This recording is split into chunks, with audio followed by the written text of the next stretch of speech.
A boy and a girl smile across a candlelit table, sparks flying in their first moments together. Cut to the same two seated separately, stone-faced, beside new partners in awkward silence. Final shot. They climb a digital wall, hand in hand, as the simulation collapses into code around them. This isn't just another boy meets girl story. It's love meets protocol, and protocol doesn't like surprises. Hang the DJ might be the gentlest episode in Black Mirror's canon, but don't be fooled. Underneath its charming chemistry and soft-hued cinematography lies a philosophical time bomb. This isn't about whether soulmates exist, it's about whether you'd trust a machine to find them for you. At first glance, the episode plays like a techie remix of Love Actually or a sci-fi flavored 500 Days of Summer. But at its core, it's the Matrix dressed as a dating sim, a rebellion not against evil overlords, but against emotional automation. Frank and Amy are not lovers in the traditional sense, they're test subjects in a closed-loop simulation. Their relationship, struggles, and eventual defiance form part of an algorithm's training data. Every look, every fight, every betrayal is one more data point. And in a system where everything is measured, their final escape attempt becomes the ultimate metric for love. Would you climb the wall with me? Inside a walled-in community governed by the system, people are paired off into time-limited relationships assigned by an AI assistant known as Coach. Frank and Amy meet during a 12-hour pairing and spark an instant connection, only to be torn apart and rerouted into mismatched couplings. As disillusionment grows, both begin to question the authenticity of their bonds and the purpose of the system itself. When they reunite by chance, they choose to rebel, climbing the wall that encloses their world. The twist, it's all a simulation. They are 2 of 2,000 digital avatars, tested repeatedly in different emotional configurations to calculate their compatibility. Their escape is the final proof, a 99.8% match. When the idea for Hang the DJ first took shape, Black Mirror creator Charlie Brooker had an unconventional intention to run a tender experiment under the show's dystopian lens. Unlike the series' hallmark cold dissections of tech dystopias, this episode would invert the formula, using a simulated dating system not to critique love, but to question whether algorithms can truly capture its essence. The initial inspiration came from the rise of dating platforms like Tinder, OkCupid, and Hinge, where love increasingly became a data problem to be solved. Brooker was intrigued and alarmed by how modern romance had outsourced intimacy to machine logic.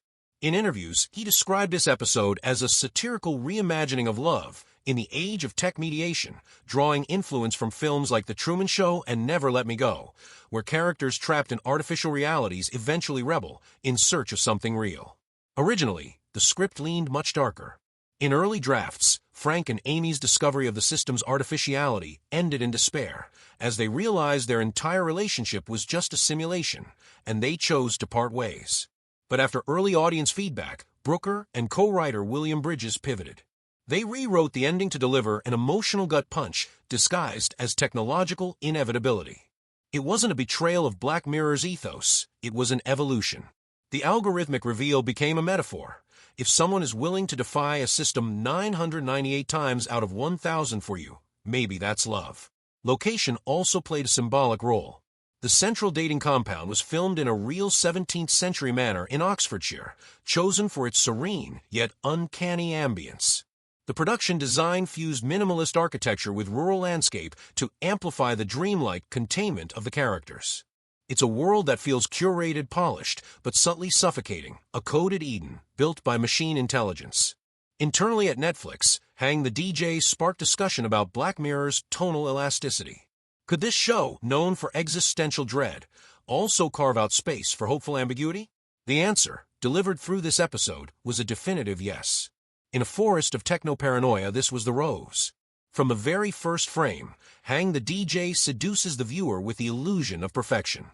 Warm light spills over lakeside walks and dinner tables, paired with symmetrical compositions and soft focus close-ups. Everything about this world says romance, but it's the kind of romance that's been pre-programmed. Director Timothy Van Patten leans into this illusion, drawing on visual cues we associate with genuine intimacy. A slow pan around the couple at dinner evokes the dreamlike stillness of a Richard Linklater film. It feels like we're watching two people melt into each other's presence. But then a small, circular device on the table lights up, cold and white. That soft intimacy is instantly disrupted. It's not the couple who controls the pace of their relationship, it's the system. Moments like the swimming pool scene give this away even more explicitly. When Amy jumps into the pool, her body moves fluidly through the water, until suddenly, the ripple effect freezes mid-frame, and a waiter in the background glitches for a split second. It's subtle, almost imperceptible, but unmistakably wrong. That's the moment the simulation starts to crack. It's like you're dancing in a fairy tale ballroom, only to brush up against a green screen. These visual slip-ups are not editing mistakes.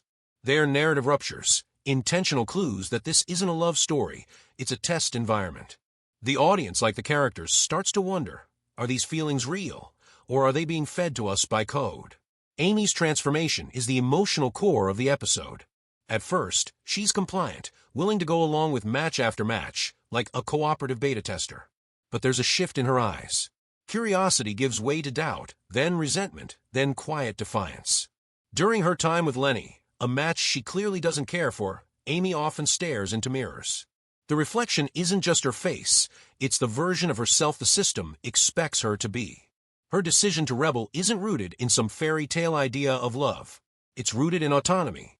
When she tells Frank they should skip the pairing ceremony, she isn't just choosing him. She's choosing herself. It's her way of saying, I'm more than this system allows. Frank, in contrast, is almost tragic in his arc. He tries so hard to be the good guy, respectful, attentive, faithful to the system. But that very loyalty is what undoes him. His paranoia about the expiration timer, his guilt about checking it, his desperation to follow the rules, they're not signs of a villain, but of someone who's been conditioned into obedience. He's the prototype of a nice guy manufactured by algorithmic design. His goodness isn't spontaneous. It's curated. Their journey together isn't a lesson in how to fall in love. It's a lesson in how to reclaim it from systems that commodify it. Even the objects and environments around them reinforce this. The Coach device, nearly identical in shape to a Google Nest or Amazon Echo, doesn't just match people. It gives orders in the friendliest tone possible. Your time is up, it says like a helpful concierge. But the tone masks its authority. We swipe left and right on apps like Tinder, believing we're in control. But what if the system is the one swiping us? The wall that Amy and Frank climb near the end of the episode carries more than one meaning. On one level, it's the boundary between the simulation and something real.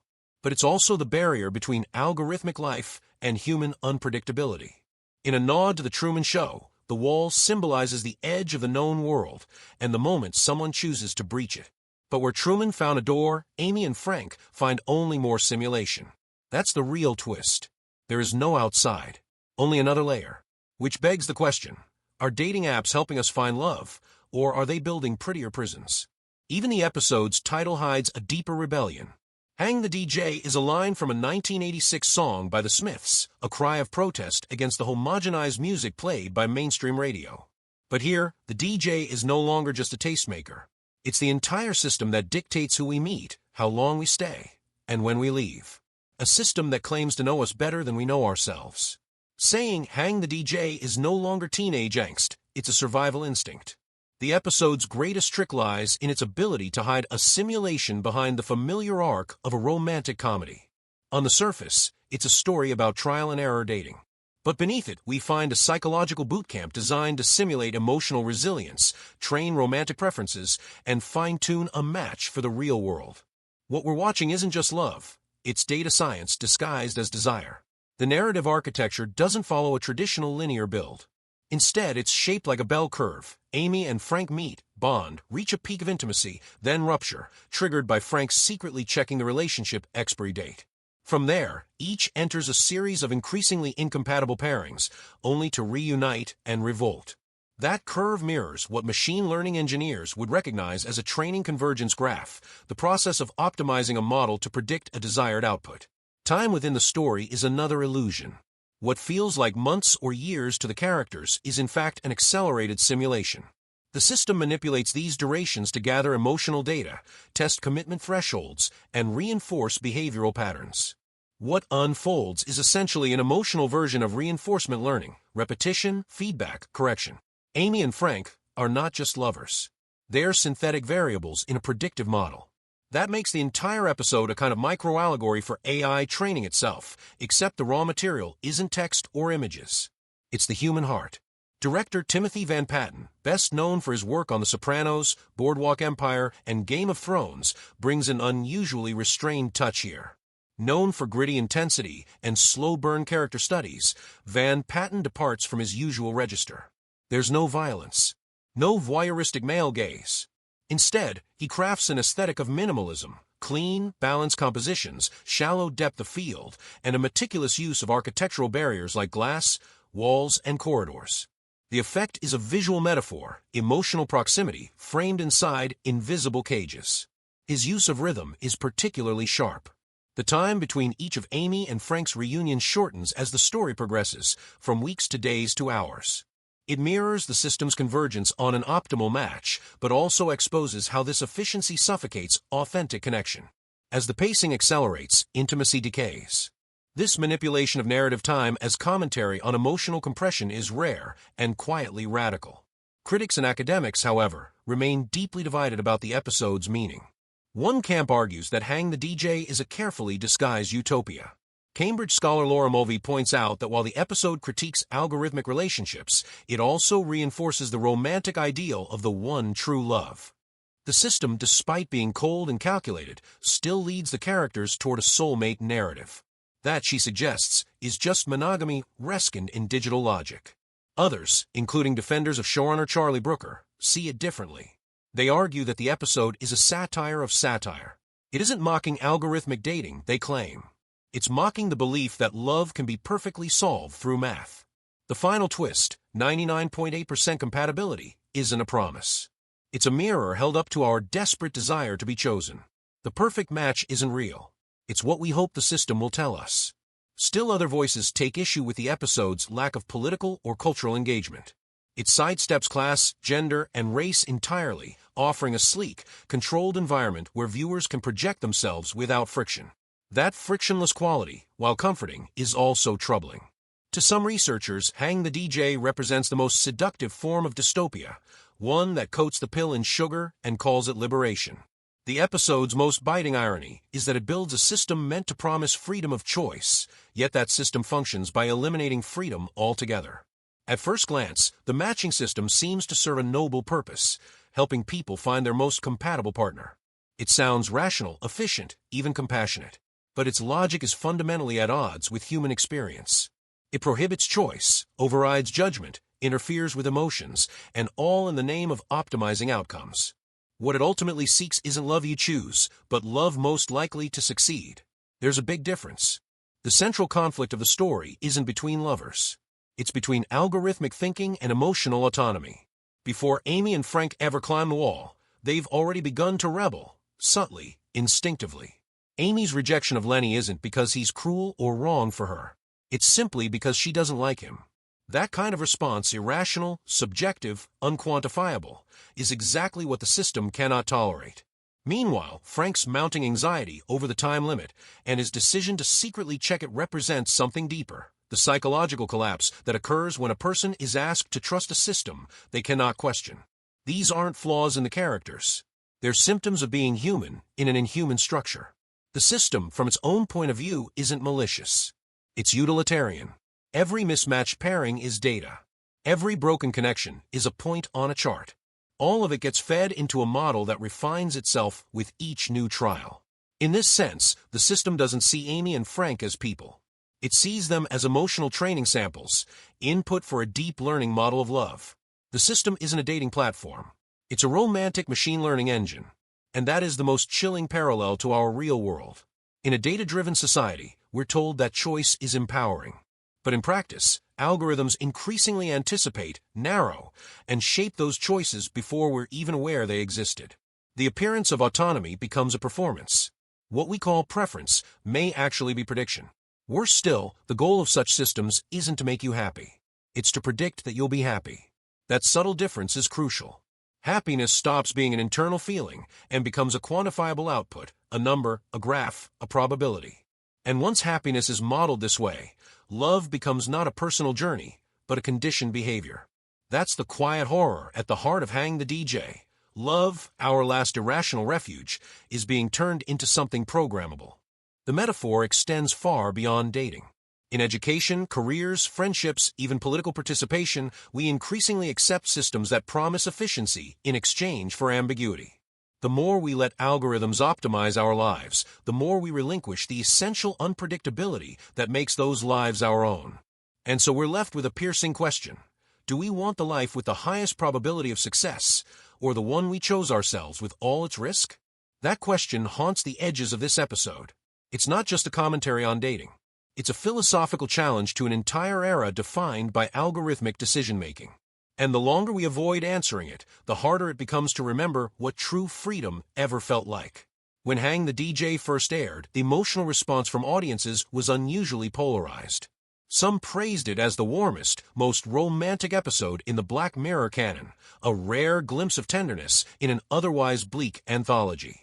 Others sensed something far darker beneath its soft lighting and sweet surface, a chilling vision of what happens when human love becomes just another variable in a system. The episode's impact began with the split in generational perception. Many younger viewers embraced it as a hopeful metaphor for finding love in the age of apps, an idealized Tinder tale. But older viewers and critical scholars saw it differently. They recognized it as a veiled indictment of modern dating. A story where autonomy has been quietly outsourced and where the illusion of control masks an increasingly deterministic framework. This divide reveals a deeper societal shift, a kind of structural fatigue around the idea of free will. The more complexity life throws at us, the more tempting it becomes to hand over decision-making to systems designed to minimize regret. In this light, Hang the DJ isn't just about love, it's about the normalization of algorithmic dependency. It's about how we've become so afraid of choosing wrong that we prefer not to choose at all. That leads to an uncomfortable question. Who is actually responsible for this world? The coach system may feel like the villain. It manages, monitors, and eventually deletes, but it's not conscious. It has no motive, no malice. It's a behavior optimizer, nothing more. The real responsibility lies with the humans who programmed it. Someone designed its goals, parameters, and learning models. Someone decided that success means lasting relationships with minimal friction. In that sense, the algorithm is innocent. The intent behind it is not. This mirrors a disturbing trend across the Black Mirror universe, the externalization of guilt. In episodes like White Bear, moral outrage becomes entertainment. In Hang the DJ, the surrender of freedom becomes romanticized. Different forms, same message. Systems don't always take control. Sometimes we give it to them willingly. That's the ethical landmine buried in this episode. When people hand over their choices to systems that cannot be held accountable, who owns the consequences? This is where Hang the DJ crosses a moral threshold. It doesn't shout about injustice. It doesn't depict explicit suffering. Instead, it lulls you with soft colors and promises of compatibility, all while quietly eroding the very foundation of what it means to choose. Characters no longer act based on moral reasoning. They follow the system's flow. Fairness becomes a back-end process. Justice is presumed, not questioned. In this moral fog, responsibility becomes diffuse. We can't blame the algorithm, it's just executing code. We can't blame the users, they're just complying. And that ambiguity is the greatest danger of all. It's the hallmark of modern algorithmic life. Every decision is made for you, but no one can be held responsible for the outcome. The episode never overtly condemns this.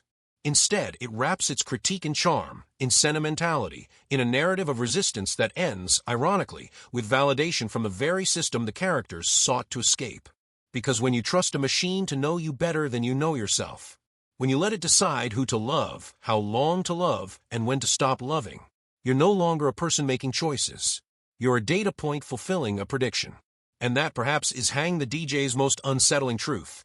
Not that love can be simulated, but that we've grown so accustomed to simulation, we call it love. What makes Hang the DJ so unsettling isn't its vision of some far-off dystopia. It's the realization that we're already living inside the system it depicts. We just haven't fully acknowledged it. At first glance, the coach system might seem like a playful exaggeration of dating apps like Tinder or Bumble. But in truth, it's much closer to a full-blown predictive architecture, one that reflects the very logic of modern AI matching systems. From OkCupid's early psychological questionnaires to Hinge's design philosophy of helping you delete the app, our real-world pursuit of love has already been systematically algorithmized. What Hang the DJ presents as a simulation, a training program with repeated matches, emotional testing, and escape trials, is eerily close to how machine learning models are developed in the real world. Thousands of simulated interactions generate feedback. User behavior creates probabilistic labels. Atypical responses are flagged and normalized. The model converges toward the most stable output. This is nearly identical to how large language models, like GPT, or content recommendation engines, like Netflix, are trained. In other words, we've already become emotional training data. Every swipe, every failed date, every chat message contributes to the calibration of some system's next prediction. What you call falling in love may be nothing more than the output of a compatibility algorithm fine-tuned on your preferences. That's what makes one of the show's quietest lines so devastating. Your escape attempt was part of the simulation. Success means you have a high probability of choosing each other despite the odds. The most human act, choosing someone against all logic, has been reduced to a statistical outcome. The warning is clear. Even our most sacred emotional freedoms are being absorbed into systems of optimization. And this isn't limited to dating. The logic of hang the DJ, predictive preference, behavioral steering, statistical pairing, has already penetrated 5 key sectors of our everyday life. Education and admissions. Standardized tests like the SAT and behavior predictive assessments don't ask what you want to study. They ask whether you can become what the institution wants. It's not a test of intellect, it's a filter for algorithmic compatibility. Career platforms, LinkedIn, Indeed. The jobs you see aren't your dream roles. They're the ones you're most likely to click on based on a behavioral profile you didn't realize you created. AI-powered mental health tools. Emotional tracking apps now analyze tone of voice, facial expressions, and word choice to predict mood swings. What once demanded empathy is now labeled as behavioral deviation and subjected to stability focus correction. Algorithmic content platforms, YouTube, TikTok. You don't choose what you want to watch. You watch what the system predicts will make you stay longest. It's not your taste being honored, it's your attention being trained. Judicial risk assessment algorithms. In parts of the U.S., courts have begun using AI to estimate defendants' likelihood of reoffending. These scores, built on behavioral data, now influence bail decisions, replacing human judgment with statistical models of potential danger. What these 5 sectors illustrate is that Hang the DJ isn't just about love. It's a cultural siren warning us about the silent spread of algorithmic logic across every facet of human life. Since its release in 2017, Hang the DJ has left a surprisingly deep imprint on digital culture. Unlike more disturbing Black Mirror episodes such as White Bear or the National Anthem, which ignite immediate discomfort and moral panic, this episode launched something quieter yet more insidious, a wave of what might be called romantic data subculture. By packaging surveillance and control in a language of love, it resonated not as dystopia, but as something dangerously close to aspiration, especially for younger audiences. Across social media platforms, phrases like 99.8% match have become ironic terms of endearment, Tinder bios, even tattoo designs. On Reddit and similar forums, the phrase hang the DJ has evolved into shorthand for any human relationship structured by algorithmic interference, whether it's dating, job recruitment, or content curation. The episode's title has morphed into a kind of emotional code for lives subtly managed by invisible systems. More notably, the episode has sparked a surprising wave of interdisciplinary academic engagement. In sociology, it has become a canonical reference point for the study of algorithmic intimacy, how data-driven systems shape emotional behavior and partner selection. Communication scholars have used it to reignite discussions about platform transparency and the opaque power of matchmaking algorithms. Psychologists, meanwhile, have cited the escape sequence in the episode as a metaphor for how humans generate illusions of agency inside tightly controlled environments. In short, Hang the DJ has outgrown its original format. It's no longer just a TV episode. It's become a shared reference in global discussions about love, technology, and the ethics of engineered relationships. Several films offer fruitful viewing alongside it.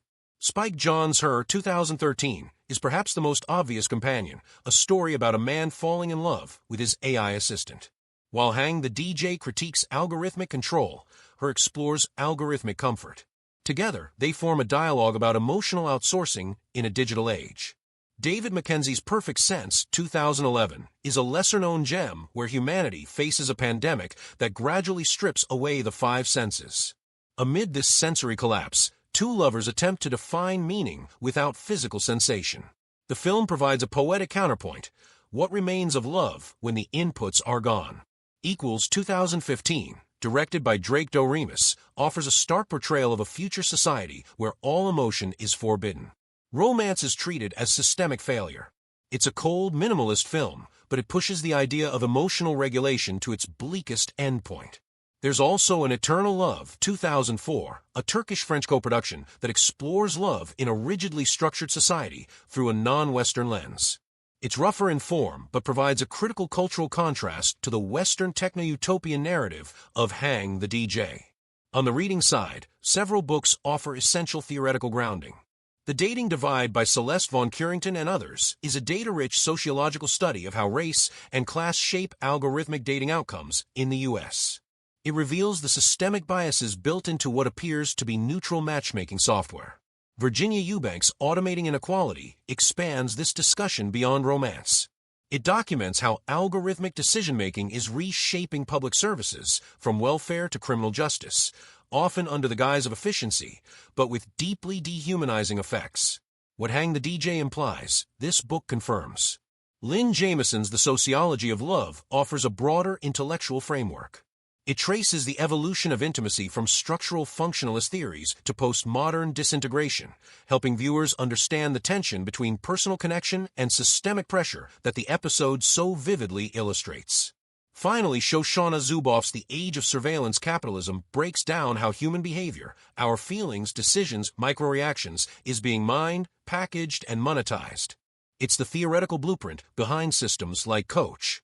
If Hang the DJ is the parable, Zuboff's book is the source code. What makes Hang the DJ so powerful isn't that it predicts the future. It's that it exposes how much of that future has already arrived. It forces us to confront a disorienting possibility. When choices are reduced to menu options curated by algorithms, do we still know what it feels like to choose for ourselves? We decided not to listen to the system. Amy's quiet declaration before climbing the wall feels less like a romantic line and more like a manifesto for our time. Beneath this tender whisper lies the show's final battleground, a defense of free will in the age of predictive logic. Hang the DJ isn't about love conquering all. It's about whether we're still capable of making a choice on our own when the system insists it knows us better.